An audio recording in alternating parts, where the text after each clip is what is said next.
Super star Rajinikanth அவர்கள் திரைத்துறையில 50 ஆண்டுகள கடந்து வெற்றி நடை போட்டுட்டுமே இருக்காரு. 1975ஆம் ஆண்டு வெளியான அபூர்வ ராகங்கள் அப்படின்ற படத்தின் மூலம் நடிகராக அறிமுகமானாரு. அதனைத் தொடர்ந்து மெல்ல மெல்ல முன்னேறி சூப்பர் ஸ்டார் அந்தஸ்தை பிடித்து அந்த அந்தஸ்தை கடந்த 50 வருடங்களாக தக்க வச்சிட்டு இருக்காரு. இன்றளவுமே ரஜினி சாருடைய படங்களுக்கான மவுஸ் குறைந்த பாடல்ல நாளுக்கு நாள் அவர் படங்கள் மீதான எதிர்பார்ப்பு அதிகமாகிக் கொண்டே போகுது. இந்த நிலையில ரஜினிகாந்த் அவர்கள் திரைத்துறையில 50 ஆண்டுகளை கடந்தது முன்னிட்டு அவருக்கு பாராட்டு விழா நடைபெற்று இருப்பதாக தகவலுமே வெளியாச்சு. கோவாவில் நவம்பர் 20 முதல் 28 தேதி வரை சர்வதேச திரைப்பட விழா நடைபெற இருக்கா. இந்த விழாவில் ரஜினி சார் 50 ஆண்டுகளை கடந்ததை முன்னிட்டு அவருக்கு பாராட்டு விழா நடைபெற இருக்காங்களாம்.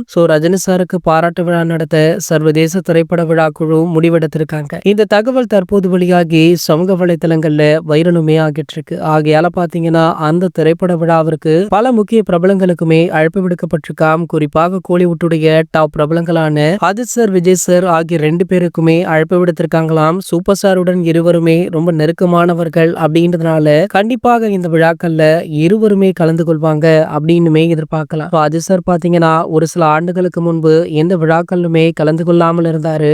தற்போது அதிகமாக வெளியில் சுற்றுவது, சுற்றுப்பயணம் மேற்கொள்வது, கார் ரேஸ் அப்படி இப்படின்னு அனைத்து விஷயங்களிலுமே ரொம்ப ஈடுபாடுடன் இருக்காரு. ஆகையால ரஜினிகாந்திற்காக இந்த விழாவில் கலந்து கொள்வார் அப்படின்னுமே எதிர்பார்க்கப்பட்டது. இது போன்ற செய்திகளை பற்றி நீங்க உடனே தெரிஞ்சுக்க நம்மளுடைய சேனலை மறக்காம சப்ஸ்கிரைப் பண்ணிக்கோங்க.